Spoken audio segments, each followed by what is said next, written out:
Kembali rakyat bersuara. Tadi Bung Rocky menyebut-nyebut Pak Jokowi. Apa kaitannya Pak Jokowi dengan MK? Saya sampai detik ini juga saya tidak bisa menalar. Karena kalau saya biasa wartawan itu harus ada fakta, data, baru kita kemudian menggunakan logika. Tapi ketika Bung Rocky nggak ada fakta, datanya saya juga nggak tahu. Saya harus jujur Bung Rocky, datanya saya nggak tahu dari mana, tapi menggunakan logika. Oke, saya terangin. Saya sebenarnya Pak, ini giliran Bung Noel. Saya terangin dulu gitu, poinnya silakan. supaya Noel bisa lebih bagus bikin komentar itu. Kapan orang membutuhkan logik? Kalau punya fakta dan data. Salah, justru kalau tidak ada fakta dan data. Logika hanya diperlukan untuk menghimpun proposisi supaya ada kesimpulan.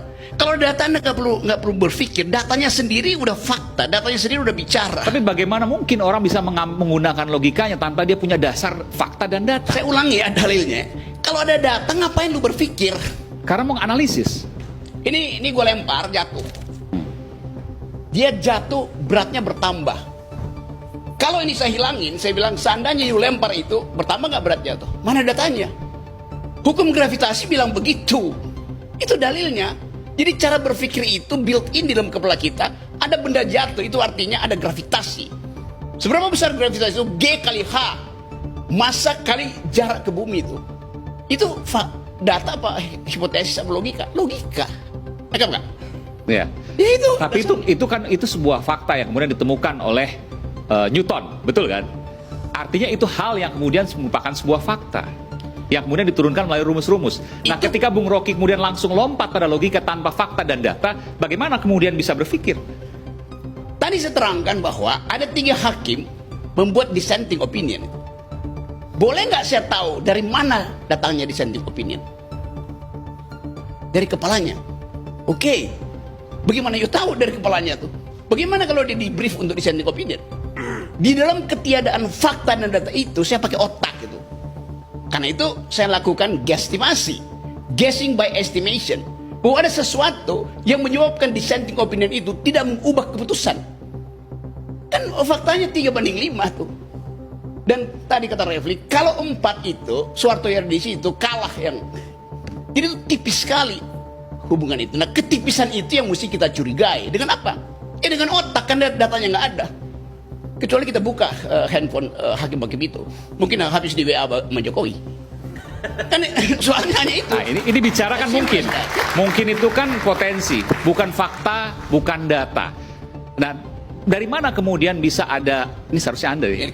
Dari mana? Dari mana kemudian bisa Anda menyimpulkan, saya belum katakan itu, bahwa logika Anda bahwa Pak Jokowi ada di dalam background putusan yang dibacakan kemarin oleh Mahkamah Konstitusi? Halaman 12 novel yang ditulis oleh Arthur Conan Doyle, yaitu judulnya Sherlock Holmes. Sherlock Holmes nggak pernah pakai data, dia pakai otak itu. Itu dasarnya berpikir begitu. Di dalam gini nih, di dalam kekurangan data kita pakai otak, apalagi ketiadaan data, otak kita mesti maksimalkan. Nggak diajarin lah jurnalisme investigasi yang basisnya ada kecurigaan. Hipotesis. Yes. Meskipun hipotesis selalu menggunakan fakta dan data sekecil apapun. Sekarang kita tanya, seandainya semua data nggak ada, you pakai apa untuk pergi lakukan investigasi? Pasti akan mengumpulkan fakta dan data sekecil apapun. Pasti akan menemukan.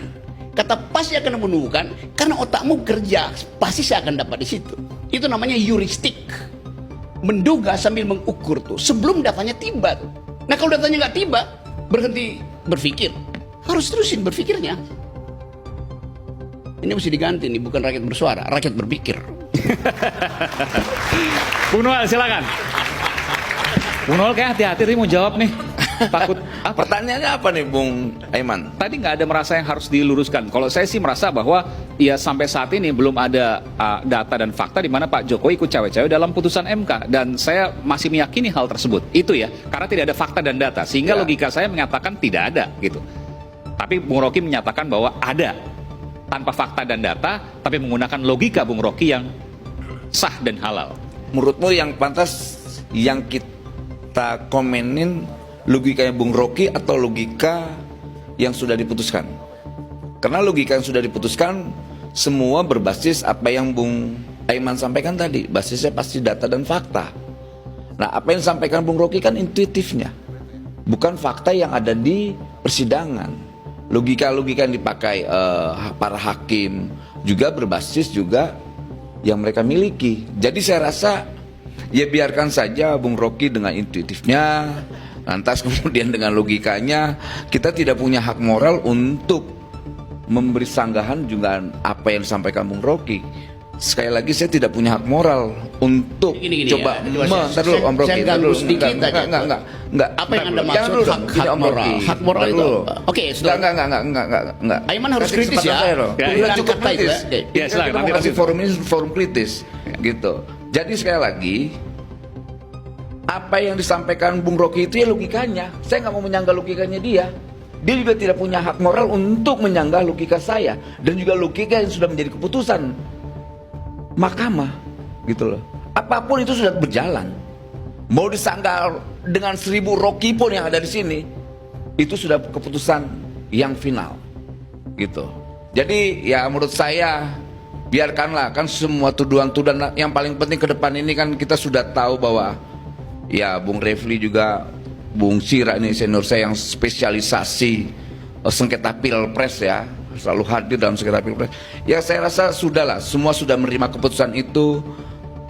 Pak Ganjar sudah menyampaikan selamat terhadap hasil keputusan itu dan menerima, kemudian sudah mengucapkan selamat bekerja untuk Pak Prabowo, begitu juga Mas Anies menerima keputusan itu. Iya. Dan Pemilunya selesai, tapi ungkapan- apa yang disampaikan dalam dissenting opinion saya berbeda dengan Anda. Ya.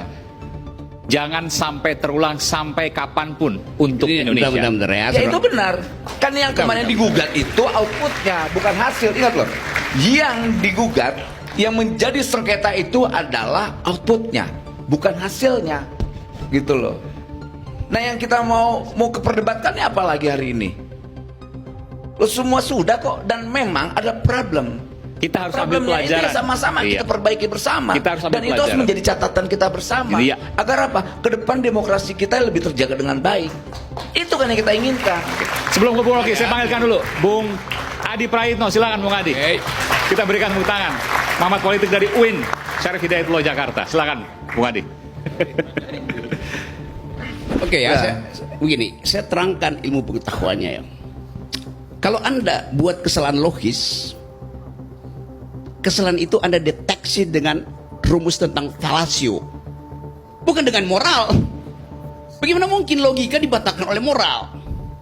Saya tidak punya hak moral untuk membantah logikamu. Memang logika tidak dibatalkan oleh moral. Sebaik-baiknya Anda, mungkin Anda masuk surga, tapi cara berpikirmu buruk. Tetap saya bilang, cara berpikirmu buruk, kendati moralmu baik. Bisa nangkap nggak? Moral itu dibatalkan oleh perbuatan baik atau buruk. Logika dibatalkan oleh masuk akal atau tidak masuk akal. Estetika dibatalkan oleh bagus apa tidak. Jadi ini yang saya maksud. Jangan terpengaruh dengan debat di Mahkamah Konstitusi yang tidak dituntun oleh metodologi itu.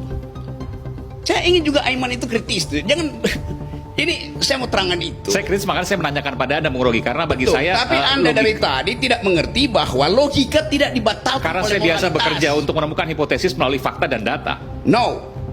Logika tidak dibatalkan oleh moralitas. Oh iya, itu jelas. Yes. Nah, karena itu terangin dong. Bung Noel, ya.